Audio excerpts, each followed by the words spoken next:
Hello, my miraculous friend, and welcome to another episode of the Magnify Your Miracles podcast. I'm Reverend Frances Faden, and I'm so grateful that we get to spend this time together helping you to magnify your miracles. Today, I have such an amazing guest to share with you. We're going to be diving deep into how to write your book, how to actually finish your book, and all things book and story related. But before we do that, let's take a few deep breaths together.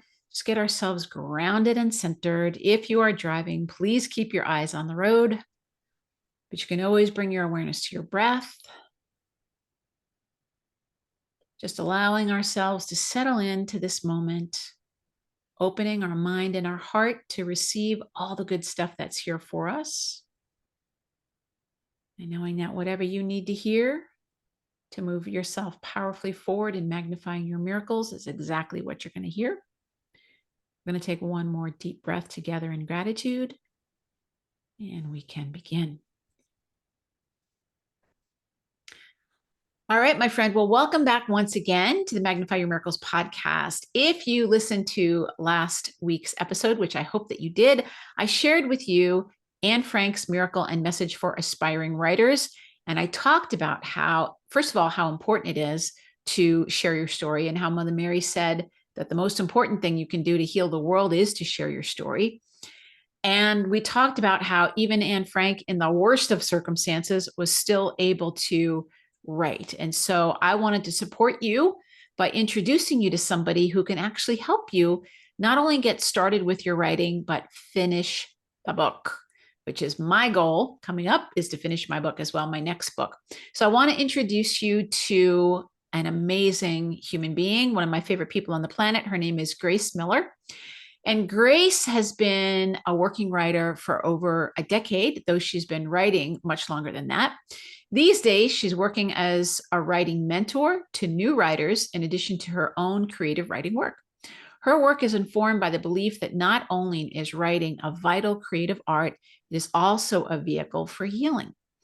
When we give voice to the heart, our stories have the ability to transform lives and connect with readers across time and space, which is so true. Even a joke book can be healing when it's written from the heart, which is very true. Her short story, Damaged Goods, and her first novel, Under the Knife, are available for purchase on Amazon. And she's also compiled some of her advice and made it available in her online store. And the link to her online store is in the show notes, where you can see all the amazing resources that she has available. Please help me welcome writing coach, Grace Miller. Hi, Grace. Hello. Thank you for having me. I'm excited to be here. Oh, I've been waiting. I've been praying. I've been like, Divine Mother, send me a writing coach that I can share. Send me somebody to help people, because I tend to attract people like me who are like, I think I'm supposed to write a book. I think I'm supposed to write a book. I'm like, yes, we're all supposed to be writing a book. So thank you for being here. I know you're very busy and you have lots of things going on. And the thing I always ask my guests, since we're on the Magnify Your Miracles podcast, is, Grace, what is your definition of a miracle? Yeah, I love this question. It really makes me like stop and think. For me, I think any moment, a tangible moment of joy, is a miracle. So, those moments where you just pause and connect with your senses and appreciate what's going on around you, very in your, immediate senses there. I feel like that's just a moment to take a breath and to breathe and to experience those miracles. I mean, obviously it can be like a really big moment of joy, like, finishing your book, or, for more often than not, I feel like it's just those moments of like going on a walk and finding an extra pretty flower and just taking those moments to breathe it in deeply. Oh, I love it. You sound like such a writer. I love that. Good. I'm glad. What a great answer. Yeah, I love that so much. And it's really true. Those moments of joy. I just feel like the miracles are everywhere. It's so powerful. So tell us a little bit. I've heard some of your story, but I haven't heard all of your story. So tell us a little bit, like, when did you know that you wanted to be a writer? Like, what's your journey been like to, I'm going to say, to allow yourself, because a lot of us, that's the thing, is giving ourselves permission to own it. When did you know you wanted to be a writer, and when did you give yourself permission to do it?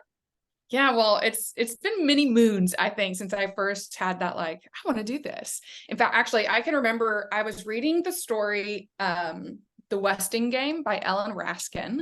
It's like a kid's book, and I was reading it, and that was when I was like, I think I want to do this. And that was like, I don't know, young. I was little. So I've really always wanted to be a writer. In fact, I started my first like attempt at a book in like 5th grade. It was called Lacey Clark and the Hidden Clock, not to be confused with the Nancy Drew book of almost the exact same name. So A funny. bit of a ripoff, but you know, had to start somewhere, right? And yeah, it was after that I was like, you know what? No, I'm going to do this for real. I'm going to write a book. And that was like 6th grade. I started writing my very first novel. But it was when I was also getting a lot of pushback. You know, it's like when people start asking you, like, what are you going to do when you get older? And like, what's your plan? And if I ever said writing, you know, people just either dismiss it as like, oh, that's, you know, cute. Let us know what you really do. Right. You know, or I got told a lot, like, that's a good hobby, but like, it's not your, you know, it's not a job. It's not a career. There's no path to that. Right. And I was also told like, that's a waste of your brain. You know, don't do that. You should be doing something more important. You should be doing, Yeah. you know, whatever. So I kind of put it aside. I started it. I kind of just lived in a drawer, right? And I would kind of come to it if I felt like it, which was, you know, once in a blue moon. And I really just started moving towards what I thought of as my more realistic career path. And I wanted to be a doctor. So I was kind of on that path. And then really it was when I was applying to medical school and I didn't get in that first year. And I was crushed. And I had this moment where I was like, wait a minute, if I can fail at this, you know, realistic path to this career, and I don't really even want to, it's my second choice anyway, then why am I doing it? You know, it's like, if I'm going to fail at something, I want to fail at what I love. Like that was the whole point of being a doctor. It was like, oh, there's a path. You can reach that, you know? Yeah. And then I didn't. And I was like, wait a minute, if I'm going to fail at something, I'm going to fail at that. Like, that's what I really want to be doing. And so I was actually still kind of going through the process of like reapplying to medical school, but I brought out that novel again from the drawer that I had started in middle school, and I worked it all the way to the end. You know, I went all the way to write the end, and it was such a powerful moment for me to know that like I had done it. Like, I can do this. I can write a book. And that was my like road to Damascus moment where I was like, can't go back. I'm different now. You know, that book, as you could probably imagine from a book that started in middle school, is not very good. It lives in a drawer in this office and it will not see the light of day.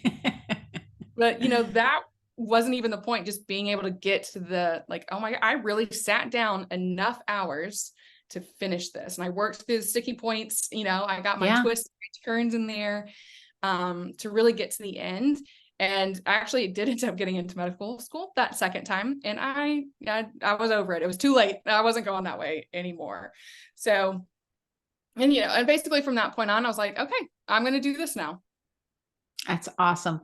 I love your story because, you know, so many of us are told, and that's one of the things I love to do is I love to be a champion to people who are told you can't make money doing that, especially for all of us who are into anything creative. You know, for me, it was being a musician and being told that you can't do it. And then, you know, I mean, no matter what you do, it takes energy. And how many of us right now are doing plan B? You know, how many of us, it takes so much energy to do your plan B. You might as well go for plan A. You know, you might as well do the thing.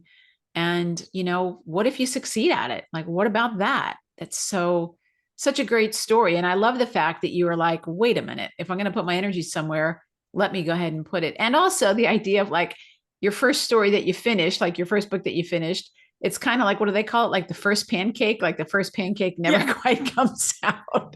And you're kind of like, you're just kind of getting the griddle warm, getting it ready for the rest of the pancakes. It's like that kind of idea. But the most important thing is to do it. So, I mean, you already shared a lot of it in terms of like the social pressure, but what do you think is the hardest part about writing a book? What do you see for yourself and then for other people? Yeah, I was actually just talking with a client about that. You know, going from, oh, I have these ideas in my head, you're like, even when, you know, sometimes it's just a vague idea, then it's super hard. But even I'm working on a second book now, or a more recent book. And I sat down the other day and I was like, okay, I have the scene I'm going to write.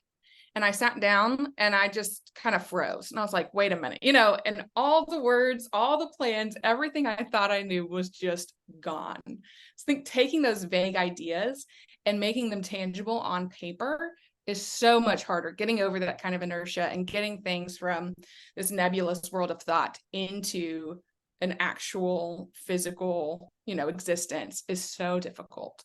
You know, like for me, I just tell myself, like, let it be bad. It's okay. You know, sit down and all you can come up with is cliches. You know, they're right, the cliches. So be it.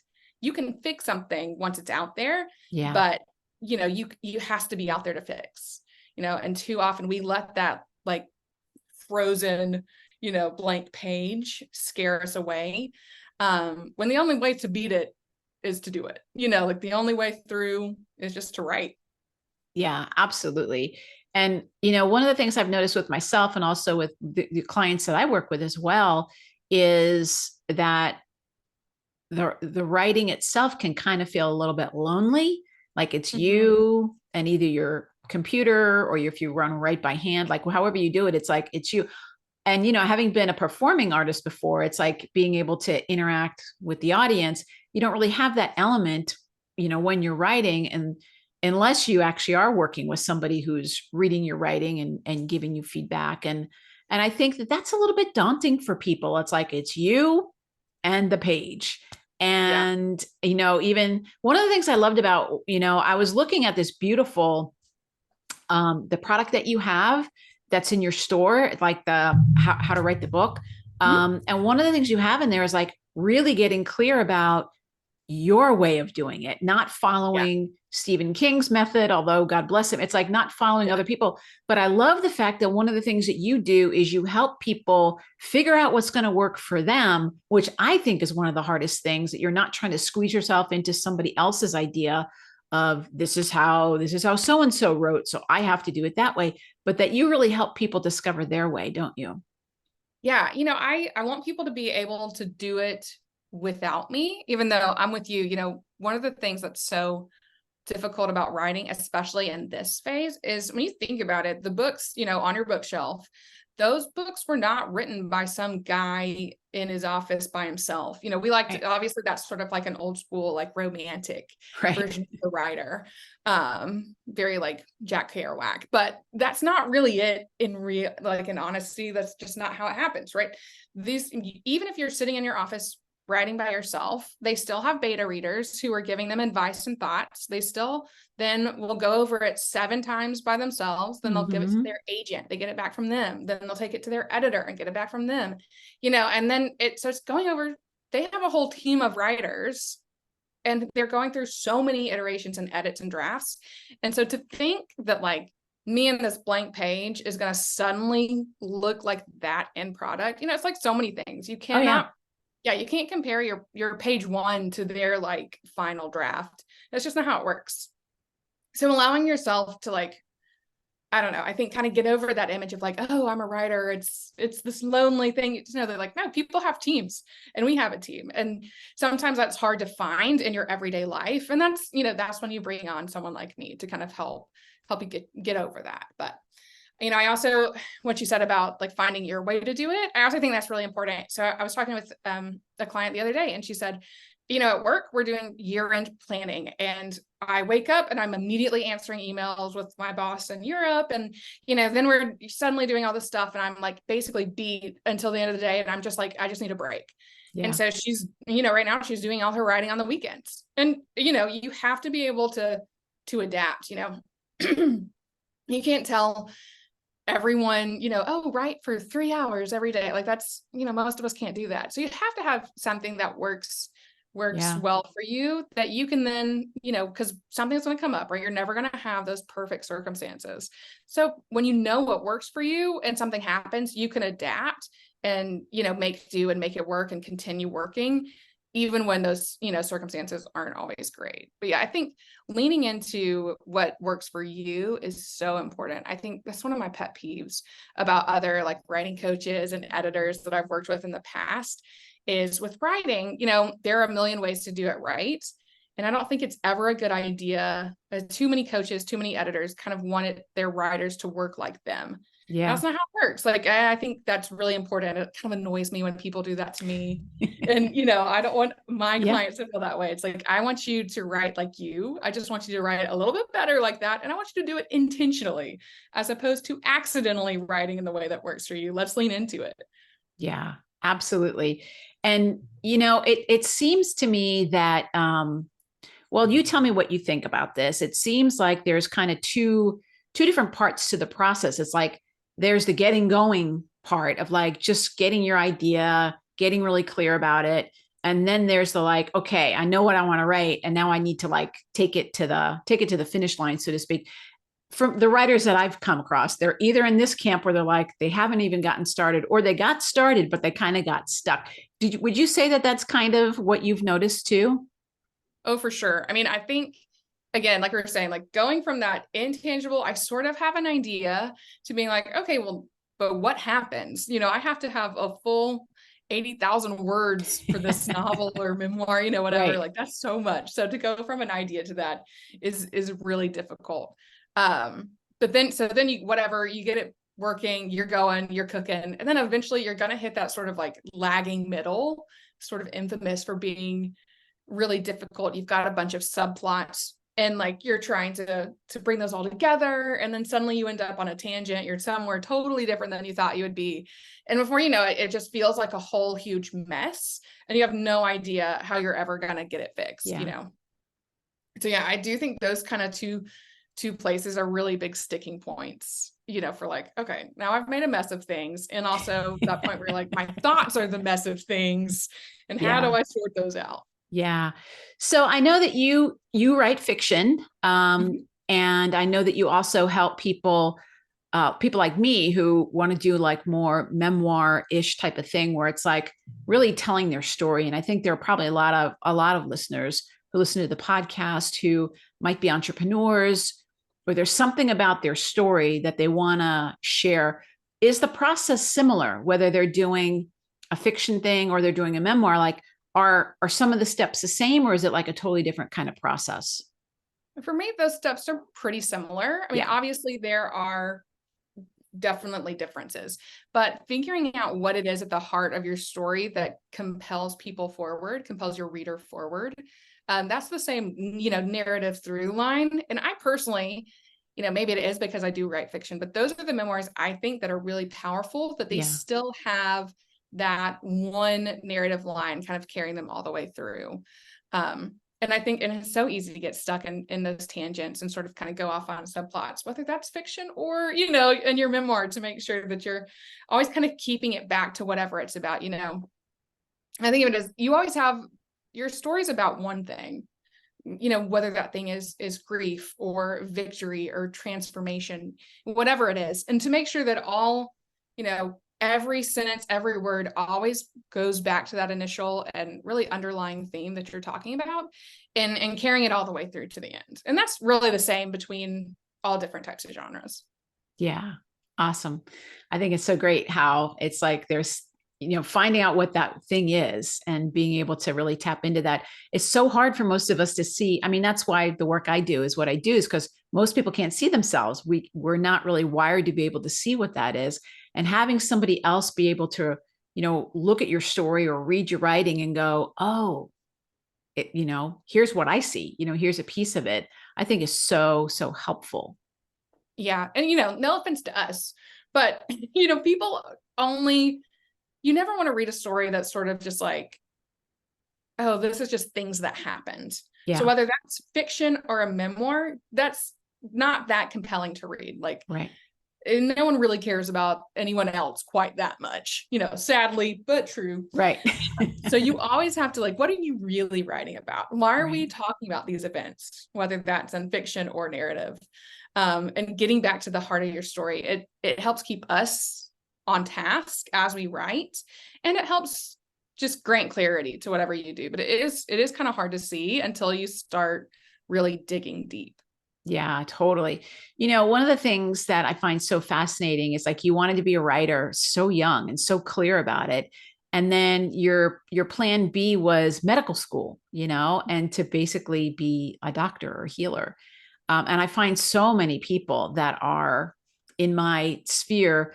I call them the threefold soul. It's like somebody who has a really strong spiritual connection, someone who's a healer, someone who's highly creative.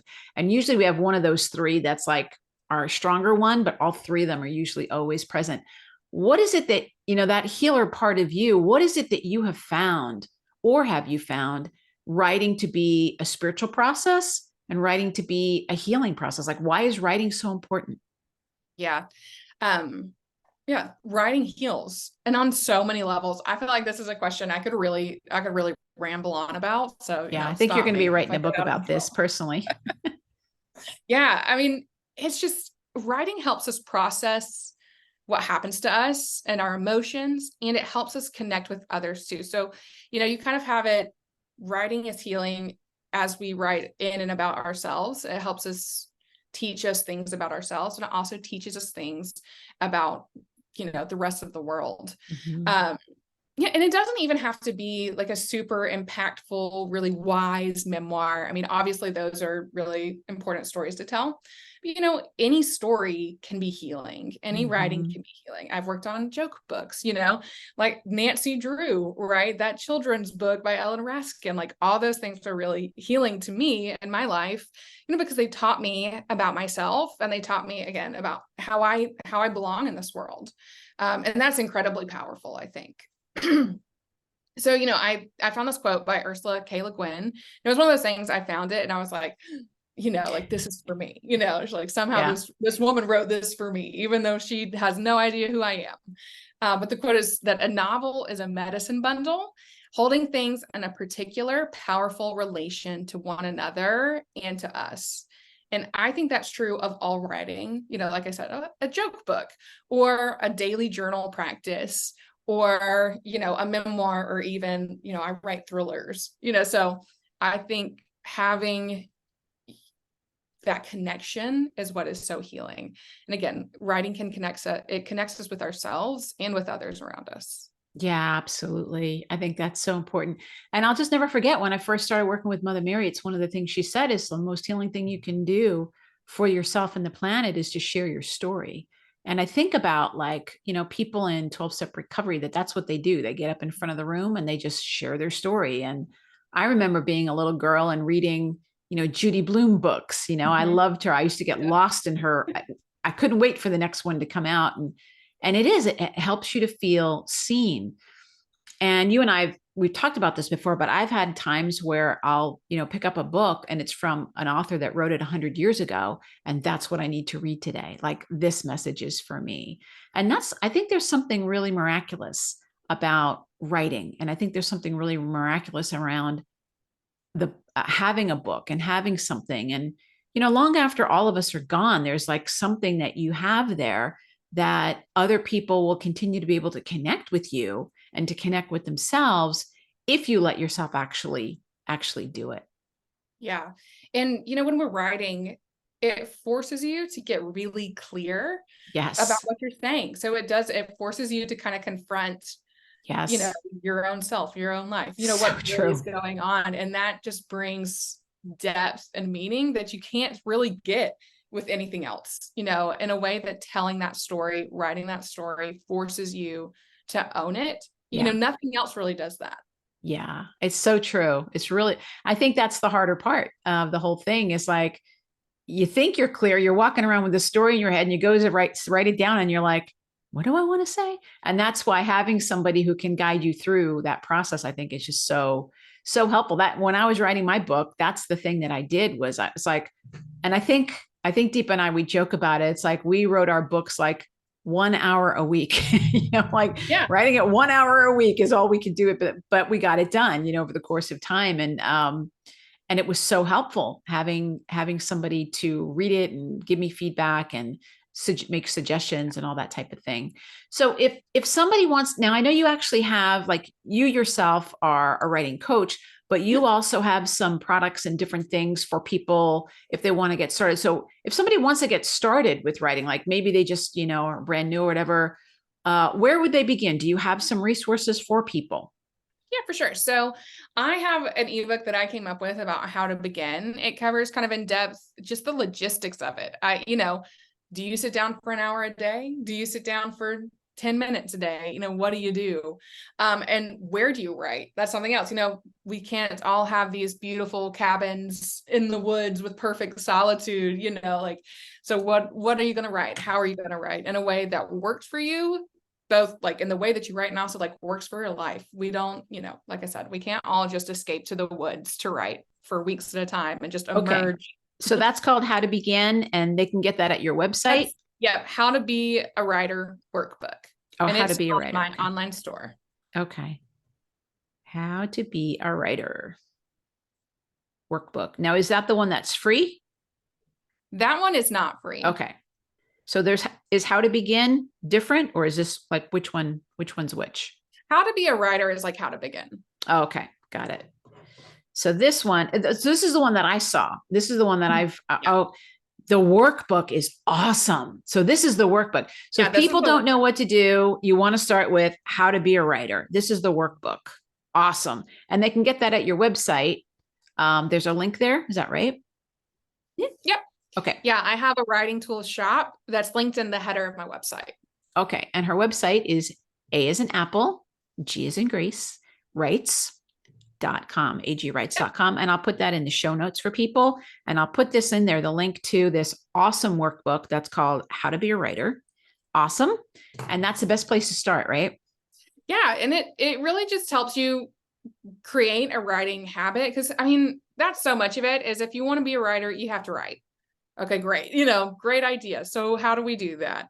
And a lot of it is just showing up for yourself, committing, taking a deep breath, taking your 15 minutes or however long it's going to be, an hour a week, 3 hours a week, and sitting down and doing it. And it kind of works you through, and it gives you real steps to follow. It's not just sort of like here's some advice there. It gives you real tangible steps on like how to decide if you're, where and when, and how to adapt and build that habit until it becomes, your ritual. Because I'm a firm believer that like writing should be the best part of your day, even when it's really frustrating, like it should be the thing that you look forward to. And that's what, you never want it to be like, ugh, I haven't done my 15 minutes today. Right. You want it to be something you look forward to. Oh, I love that. I love that. Okay, awesome. And so if somebody actually was like, oh my God, I'm really ready, I want to work with you. What does it look like to work with you? What would they do if they wanted to work with you one-on-one and actually be coached? Yeah. So I recently launched my How to Write Your Book program. Okay. You can find that on my website as well, AG Writes. And it's a program I developed after working with a lot of people who, always wanted to write their book, but haven't, for whatever reason. A lot of people who maybe started it, but got stuck halfway in the middle, or they have an idea, they know they want to tell their story, but how do they do that? Especially too, I think with memoirs is tricky as well, because people aren't really sure, like, well, what do I include about other people? Like, I know it's like, that's a big question. It's like, oh, do I tell that story? Do I not tell that story? Yeah, for sure. Exactly. So, and it starts with a conversation and just figuring out where people are stuck. And we go from there, so if you've got an idea, but you aren't sure how to actually sit down and write it, we work on developing that full premise and creating an actual plan and a roadmap so that someone can sit down and write. Or if, you have something that you're sort of written, but you're, sort of just stuck with it, we start there and we just launch immediately into writing. So I meet with people weekly, and people are required to send me their writing beforehand. There is homework, but the homework is writing. So, yay. So the that's whole point, right? That's happy homework. Yeah. So, and, we work through that writing, whatever they've done together. So if it's something, if someone's stuck an idea, I might kind of assign some writing exercises to help them develop plot line, characters, and a lot of times too, just getting to that really clear moment of like, well, what is this about? So if somebody doesn't know, like we talked about those two phases of like if they're not really sure, can they call you and like set up a time to talk with you, and you can kind of help them figure that out? Or how does that work? Yeah, absolutely. So, I think that again, I want people to enjoy working with me because I want people to enjoy writing. Mm-hmm. And that starts with that first phone call. I offer complimentary consults to just talk about people's projects, where they're at, talk about, why now? Why are they reaching out to a coach? Where are Yeah. they stuck? What are they working on? What's their idea? What's their, what's your great success story? What are people hoping to achieve, hoping to do? Yeah. And I can kind of place them from there, based on where they're stuck. That's when we'll decide where exactly to start and where to go moving forward. Yeah, that's awesome. So they can also do that on your website, right? Mhm. agwrites.com. They can go and there's a link there for the complimentary consult. Oh, I love that. So if people want to kind of get started on their own, if you're a self-starter, get the workbook, absolutely. And if you know that you want a little bit more help, which is how I would definitely go, then schedule the consult, and then you can really figure it out. Like, where am I in this whole thing? And you don't have to do it all alone by yourself. And I've seen when clients commit to writing, whether it's 5 minutes or whatever it is, their life starts to change. Because, like you said, it's so healing for you to give yourself permission to do that. It's one of the things that helps people magnify their miracles is they're actually in alignment with who they really are, and other areas of their lives start to get better and easier because they're not in conflict anymore of the inner writer feeling stuck. Yeah. And it's funny too, how the second you're like, okay, well, I'm going to tell my story. And then suddenly you start seeing either other memoirs that you really like just start showing up. Or, for me in my first novel, Under the Knife, that I published, I had this idea for kind of my bad guy, based on a real life bad guy. And suddenly a book on this pretty obscure person showed up at a thrift store for like less than $1. And I was like, well, would you look at that? Yeah, absolutely. That's the kind of magic. That's Yeah. the kind of magic that happens. Absolutely.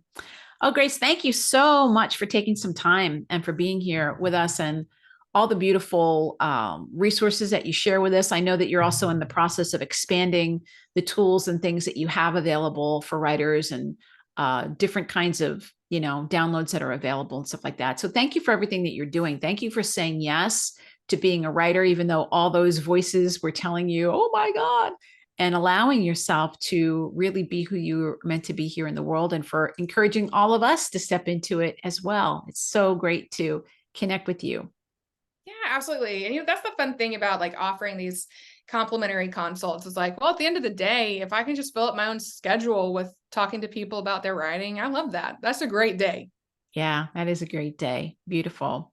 Well, thank you so much, my friend. And I'm really, really grateful that you're here. And I look forward to having you back again when we're talking about your next book or your next thing that you're up to. Yeah, Appreciate it. absolutely. Thank you, Frances. All righty. And thank you, my friend, for listening today. I really, really hope that you are inspired by this conversation. And if you know anybody who is an aspiring writer, somebody who's stuck in their story, somebody that you know has something, or would just even really enjoy this conversation, please share it with your friends, share it with your families, share it on social media, and let people know about this great episode and this great resource that's available through Grace. I would so appreciate it. Always remember that the key to magnifying your miracles is to know that your miracle is already here. We'll see you next time, my friends. Bye bye.